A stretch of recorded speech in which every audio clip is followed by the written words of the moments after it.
क्या आपने कभी सोचा है कि हमारे जीवन की सबसे बड़ी चुनौतियां ही हमें सबसे गहरे सबक सिखाती हैं? कभी कभी जब हम मुश्किल हालातों में फंस जाते हैं तो हमें लगता है कि हम अकेले हैं, कि हमारे सवालों का कोई जवाब नहीं है। लेकिन अगर हम सही नजरिए से देखें तो हर परिस्थिति हमें कुछ सिखाने आई होती है। आज मैं आपको एक ऐसी प्रेरणादायक कहानी सुनाने जा रहा हूं जो न सिर्फ आपके दिल को छू लेगी बल्कि आपके सोचने का नजरिया भी बदल देगी। यह कहानी सिर्फ एक साधारण कथा नहीं है, बल्कि यह जीवन के गहरे सत्य को उजागर करती है। तो चलिए आज हम बुद्ध की एक अनमोल कहानी के माध्यम से यह समझने की कोशिश करते हैं कि जीवन के सबसे कठिन सवालों का जवाब हमें कहां और कैसे मिलता है। तो आइए जीवन बदलने वाली कहानी शुरू करते हैं। दोस्तों, एक युवक ने अपने जीवन में सफलता प्राप्त करने का दृढ़ संकल्प कर लिया। बड़ी लगन और धैर्य के साथ उसने आश्रम से शिक्षा प्राप्त की। शिक्षा की समाप्ति के बाद उसने नौकरी खोजना प्रारंभ कर दिया ताकि पारिवारिक जिम्मेदारी का निर्वाह वह बहुत ही अच्छे तरीके से कर सके। इतनी अच्छी शिक्षा प्राप्त करने के बाद भी उसका यह दुर्भाग्य रहा कि उसे कहीं भी काम नहीं मिला। नौकरी की तलाश में वह जगह जगह भटकता रहा, खूब प्रयास किए, किंतु हर स्थान से उसे निराशा ही मिली। अच्छी बात यह थी कि युवक ने मात्र किताबी शिक्षा ग्रहण नहीं की थी, अपितु जीवन में कैसे धैर्य रखा जाए यह भी सीखा था। यही वजह रही कि वह हर परिस्थिति का सामना बड़े ही अच्छे तरीके से कर लेता। लेकिन कब तक यह करता, हर एक संघर्ष की सीमा होती है। दोस्तों, यह बात सत्य है कि जब तक सफलता नहीं मिलती है तब तक आपकी मदद करने कोई नहीं आता है। आप दर दर की ठोकरें खाते रहेंगे, पर कोई पूछने वाला नहीं रहेगा कि आप कैसे हैं, आप परेशान हैं कि नहीं हैं। यह कोई नहीं आपसे पूछेगा। यह जीवन की सच्चाई है। हां, लेकिन जब आप कामयाब बन जाएंगे, जब आपके पास पैसा रहेगा, तो 10 से 20 लोग आपके आगे पीछे घूमते रहेंगे। तो तमाम तरह के लोग आपसे रिश्ता भी रखना चाहेंगे। तब दूर के लोग भी आपसे कहेंगे कि आप उनके बहुत ही करीबी रिश्तेदार हैं। हर कोई आपसे एक झूठा रिश्ता लेकर जोड़ने लगेगा। ध्यान रहे, जो लोग आपके पैसे को, आपकी कामयाबी को देखकर आपसे जुड़ते हैं, वह कभी भी आपके अपने नहीं हो सकते। जो मुसीबत के समय में जब आप निर्धन हैं, गरीब हैं, लाचार पड़े हुए हैं, उस वक्त कोई अगर आपको सहारा दे, उस वक्त कोई अगर आपके साथ खड़ा रहे, तो समझ लीजिए कि वही आपका सच्चा और अपना साथी है। और ऐसे लोग दुनिया में केवल 1% से भी कम होते हैं, जो आपकी गरीबी में, जो आपके कठिन वक्त में आपका साथ दें। लेकिन आप सबसे ज्यादा उन लोगों के लिए परेशान रहते हैं जो कभी आपके अपने हैं ही नहीं। वह युवक हार थक के परेशान होकर के एक रास्ते से गुजर रहा था। रास्ते में उसे से एक आश्रम दिखाई पड़ा। उस आश्रम के बाहर एक महात्मा अपने शिष्यों को ज्ञान का उपदेश दे रहे थे। वे सभी शिष्य उन बौद्ध महात्मा के उपदेशों को बड़े ही ध्यान और शांतिपूर्वक सुन रहे थे। वह युवक वहीं पर रुक गया। उसने सोचा कि ऐसा क्या यहां पर चल रहा है जो कि लोग बहुत ही शांतिपूर्वक उन महात्मा का उपदेश सुन रहे हैं।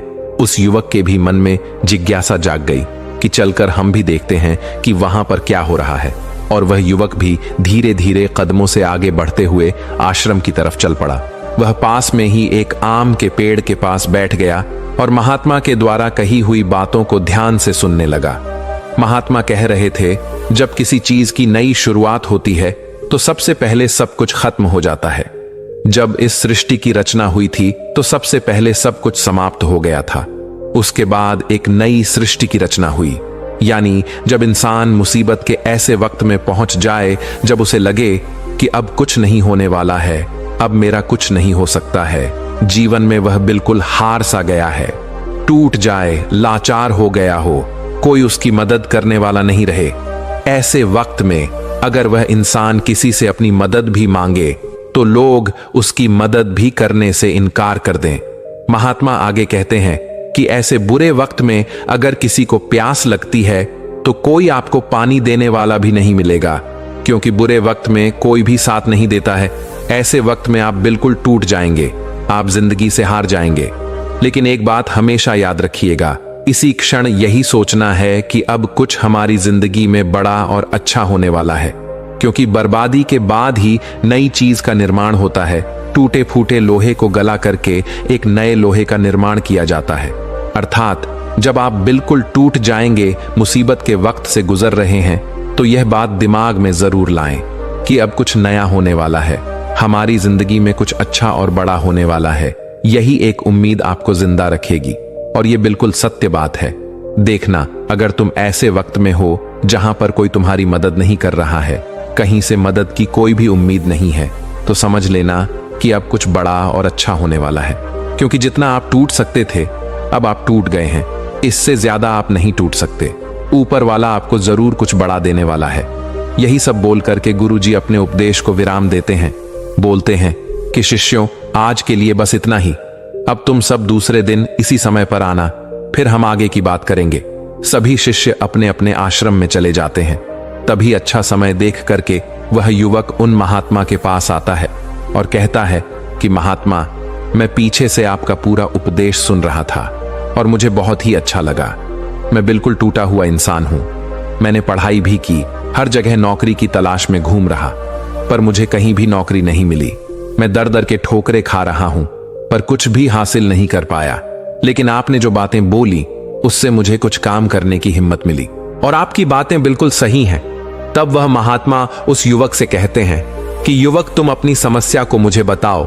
तब वह युवक कहता है कि हे महात्मा, मैंने आश्रम से शिक्षा प्राप्त की, उसके बाद हम घर पर आ गया और हमारे घर पर पैसों की जरूरत थी, जिसकी वजह से हम बाहर कमाने के लिए निकल पड़े। लेकिन मैं जहां पर भी नौकरी की तलाश में गया, मुझे वहां से नौकरी नहीं मिली, जिस वजह से मैं बहुत ही परेशान है। गुरुवर, कृपया मेरा मार्गदर्शन करें ताकि मैं अपने जीवन में सफलता की नई बुलंदियों को हासिल कर सकूं। फिर वह बौद्ध महात्मा उस युवक से कहते हैं कि आज हम तुम्हें कुछ छोटी छोटी बातें बता रहे हैं, जिन्हें अगर तुम अपनी जिंदगी में अपनाते हो तो तुम्हें सफल होने से कोई नहीं रोक सकता, और हर सफल व्यक्ति यही करता है। मैंने बहुत से लोगों को शिक्षा दी है, लेकिन मेरे जो शिष्य मेरी इन 7 बातों को अपने जीवन में अपना लिए, वह आज अपना नाम इस संसार में कमा रहे हैं। महात्मा उस युवक से कहते हैं कि अगर तुम्हें सफल होना है तो तुम्हें सबसे पहले अपने गुणों को पहचानना है, और यही तुम्हारी सफलता पाने की पहली आदत होनी चाहिए। वह युवक कहता है कि गुरुदेव, अपने अंदर के गुणों को कैसे पहचाने?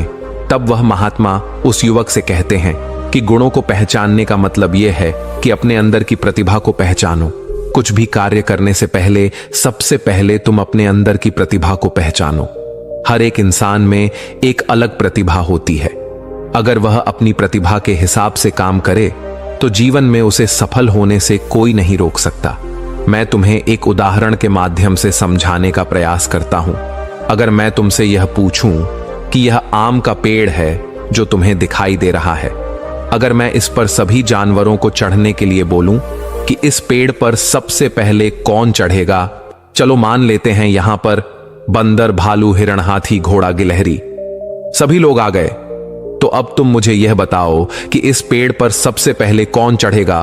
तो वह युवक कहता है कि महात्मा, इस पेड़ पर तो गिलहरी सबसे पहले चढ़ जाएगी, वह झट से ऊपर तक चढ़ जाएगी। इसके बाद बंदर चढ़ जाएगा, लेकिन घोड़ा नहीं चढ़ सकता, हाथी नहीं चढ़ सकता, तमाम जानवर इसमें फेल हो जाएंगे। तब वह बौद्ध महात्मा कहते हैं कि तुमने बिल्कुल सही कहा। यही हाल हम सबकी भी जिंदगी में होता है। हम सबके भी अंदर एक अलग अलग प्रतिभा होती है, लेकिन हम उस प्रतिभा को पहचानने का प्रयास ही नहीं करते हैं। हम सब अपनी प्रतिभा के हिसाब से चलते ही नहीं हैं। हम लोगों के हिसाब से खुद को ढालने का प्रयास करते हैं और हम औरों जैसा बनने लगते हैं। इस दुनिया में जितने भी सफल लोग हुए हैं, अगर तुम उनको ठीक ढंग से पहचानोगे तो तुम पाओगे कि वह अपनी प्रतिभा के हिसाब से काम किए हैं, तभी वे आगे चलकर अपनी जिंदगी में कामयाब हुए हैं।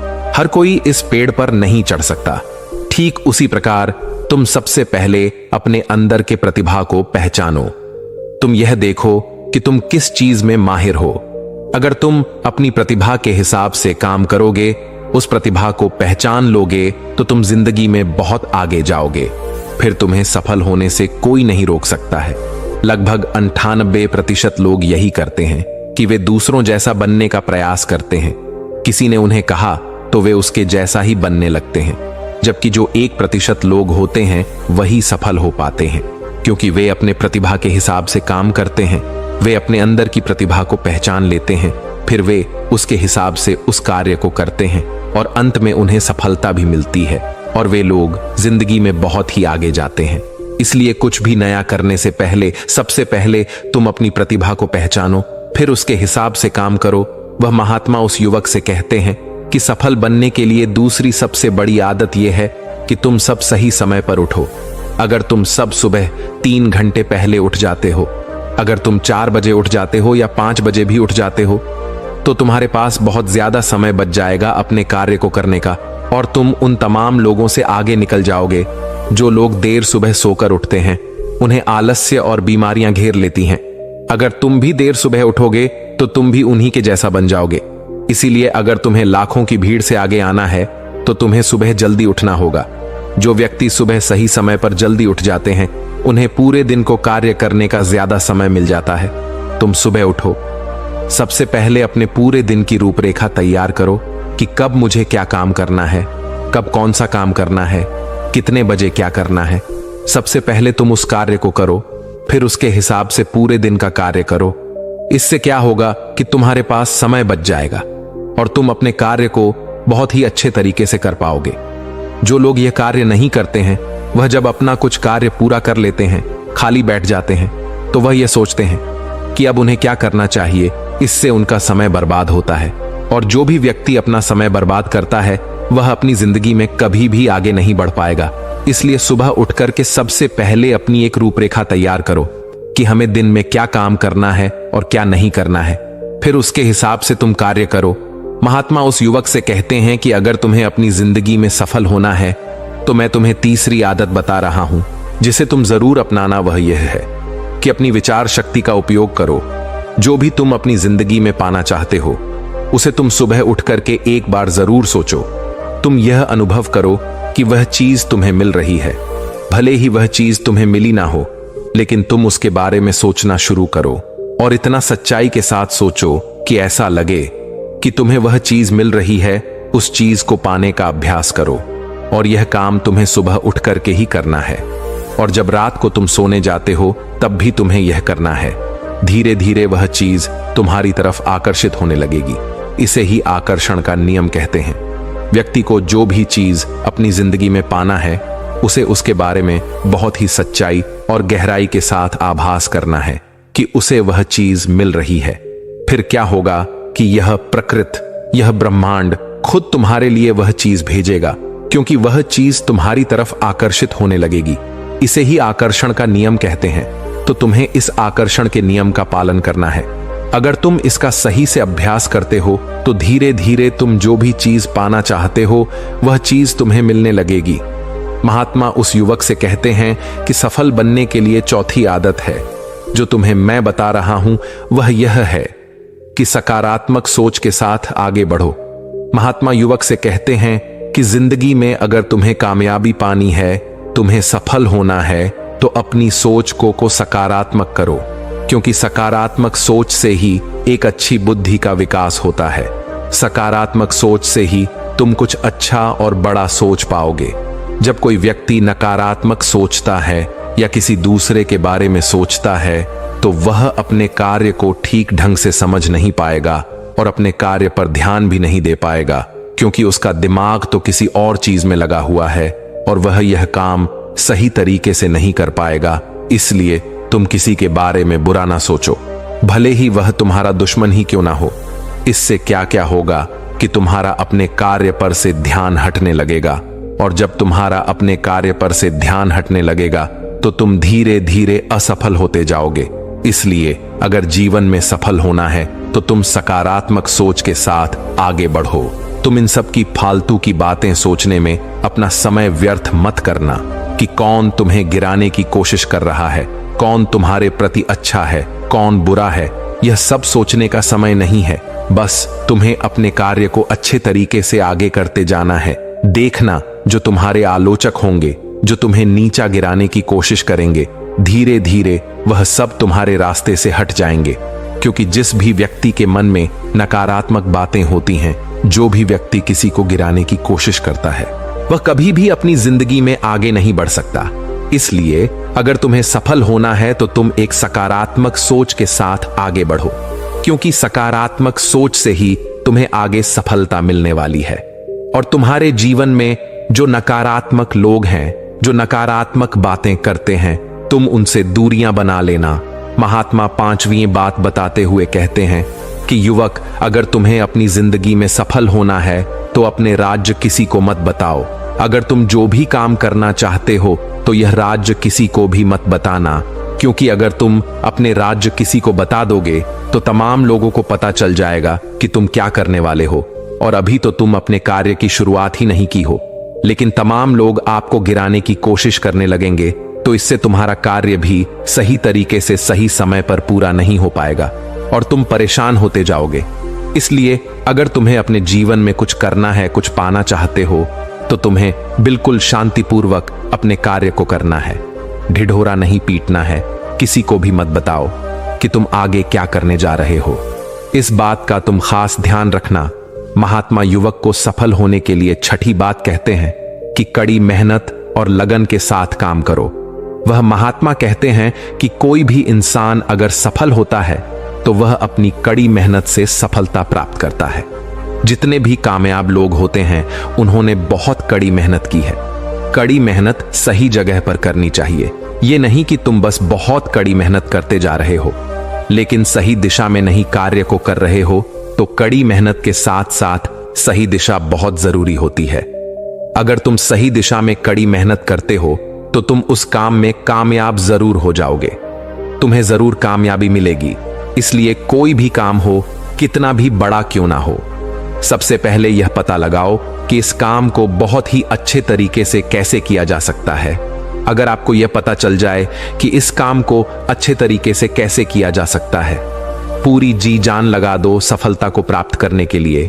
कई बार हमने देखा है कि लोगों का असफल होने का यह एक बहुत ही बड़ा कारण होता है कि वह उन्हें जो भी जिंदगी में पाना चाहते हैं वह उस चीज के लिए तो मेहनत करने लगते हैं लेकिन मेहनत सही दिशा में नहीं करते।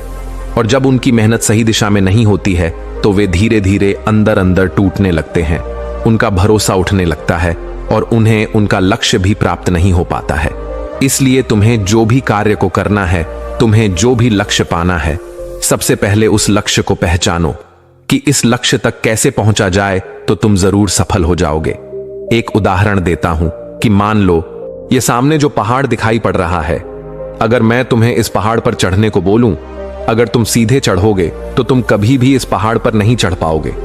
लेकिन अगर तुम इस पहाड़ पर चढ़ने के लिए एक अच्छा रास्ता खोजो कि सबसे जल्दी और आसान तरीके से इस पहाड़ पर चढ़ा कैसे जाए, पहाड़ पर तो तुम बड़ी आसानी से चढ़ जाओगे। लेकिन अगर तुम बिना सोचे समझे चढ़ने लगोगे तो तुम पहाड़ की चोटी पर कभी नहीं चढ़ पाओगे, और अगर चढ़ते भी हो तो तुम्हें बहुत समय लग जाएगा और तुम असफल भी हो जाओगे। यही हाल होता है हमारी जिंदगी में। हमें जो भी लक्ष्य को प्राप्त करना है, सबसे पहले उस लक्ष्य के बारे में सोचो और तुम यह पता लगाओ कि इस लक्ष्य तक कैसे आसानी से पहुंचा जाए। जब तुम यह पता लगा लोगे तो तुम अपने लक्ष्य को बड़े ही आसानी से पा लोगे। इसलिए कठिन परिश्रम के साथ साथ सही दिशा जरूर होनी चाहिए। महात्मा उस युवक को सफलता प्राप्त करने के 7वां और अंतिम सूत्र बताते हुए कहते हैं कि युवक, तुम्हें अपने शरीर का भी बहुत ख्याल रखना है और अपने शरीर के ख्याल के लिए तुम्हें योगाभ्यास और योग की क्रिया करनी है। अगर तुम योग की क्रिया करते हो तो तुम्हारा दिमाग संतुलित रहेगा, और जब तुम्हारा दिमाग संतुलित रहेगा तो ही तुम अपने कार्य पर अच्छे तरीके से ध्यान दे पाओगे। योग की क्रिया करने से तुम्हारे अंदर का आलस्य भी दूर हो जाएगा, क्योंकि आलस्य इंसान का सबसे बड़ा दुश्मन होता है। इसलिए योगाभ्यास करके तुम अपने आलस्य को भी दूर कर दो। ठीक उसी प्रकार जब तुम अपने दिमाग को एक जगह पर केंद्रित कर लोगे, अच्छे मन के साथ कार्य करोगे, तो तुम्हें सफलता जरूर मिलेगी, क्योंकि तुमने अपनी पूरी ऊर्जा एक दिशा में लगा दी है। और जब तुम अपनी पूरी ऊर्जा एक दिशा में लगा दोगे तो उसका परिणाम तुम्हें अच्छा देखने को मिलेगा। इसलिए तुम दिन में ध्यान की क्रिया, योग्य की क्रिया जरूर करो। इससे तुम्हारा दिमाग संतुलित रहेगा, तुम्हारा दिमाग बहुत अच्छे तरीके से काम करेगा, और जब तुम्हारा दिमाग संतुलित रहेगा, बहुत अच्छे तरीके से काम करेगा, तो ही तुम कुछ नया और अच्छा सोच पाओगे, तभी जाकर तुम्हें सफलता भी मिलेगी। इसलिए मेरी इन बातों को ध्यान रखना। इसलिए युवक, सबसे पहले तुम जाओ, यह पता लगाओ कि तुम किस चीज में माहिर हो, फिर तुम उस हिसाब से कार्य करो। और मेरी इन बातों को याद रखना। वह युवक उन महात्मा को प्रणाम करके वापस अपने घर आ जाता है और वह यह सोचने में लग जाता है कि वह किस चीज में माहिर है। पूरे 15 दिन तो यह सोचने में लगा देता है कि वह किस चीज में माहिर है। बाद में उसे पता चलता है कि वह तलवारबाजी की क्रिया में बहुत ही माहिर है, इसलिए वह तलवारबाजी पर बहुत अभ्यास करता है और वह एक कामयाब तलवारबाज बन जाता है। उसकी ख्याति दूर दूर तक फैल जाती है। फिर एक दिन पड़ोसी देश के राजा उसे अपने यहां सेना में नौकरी के लिए बुला लेते हैं और वह व्यक्ति अपनी स्वेच्छा से उस राजा के प्रस्ताव को स्वीकार भी कर लेता है और वह उनके यहां नौकरी के लिए सेना में भर्ती हो जाता है। राजा उस युवक को बहुत ही मान सम्मान से सम्मानित करते हैं। अब उस युवक का परिवार बहुत ही अच्छे तरीके से अपना गुजारा करने लगा। दोस्तों, सच्ची खुशी बाहरी चीजों में नहीं बल्कि हमारे भीतर संतोष में बसती है। इच्छाएं असीमित होती हैं, लेकिन जब हम जो पास में है उसी में संतुष्ट रहना सीख जाते हैं, तभी वास्तविक शांति और आनंद मिलता है। जीवन में संतोष ही सबसे बड़ा धन है। दोस्तों, उम्मीद है कि आपने आज की इस वीडियो से जरूर कुछ ना कुछ सीखा होगा। तो इस वीडियो को लाइक और अपने दोस्तों के साथ शेयर करना ना भूलें। हमें ऐसे ही सपोर्ट करने के लिए चैनल को सब्सक्राइब और घंटी बटन को जरूर दबा दें। तो चलिए मिलते हैं एक और वीडियो में। तब तक के लिए अपना ख्याल रखें। धन्यवाद।